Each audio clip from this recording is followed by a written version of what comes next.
पीरज़ादा अब्दुल हमीद जालंधरी। इनका ताल्लुक जालंधर से था। इनका ताल्लुक एक रूहानी खिदमत की वजह से मशहूर था।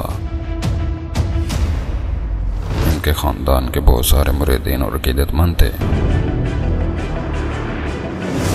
तक़सीम के बाद जब पुरतशद्दुद वाक़या शुरू हुए तो हुकूमती नुमाइंदों की तरफ से इन्हें पेशकश की गई कि आप हवाई रास्ते से पाकिस्तान पहुंचा देते हैं, लेकिन उन्होंने इनकार कर दिया और अपने मुरीदीन और अक़ीदतमंदों को छोड़कर नहीं गए। उन्होंने ऐलान किया कि मैं तब तक पाकिस्तान हिजरत नहीं करूंगा जब तक इनके इलाके के तमाम मुसलमान हिजरत नहीं कर जाते, और इन सब के बाद आप खुद हिजरत करूंगा।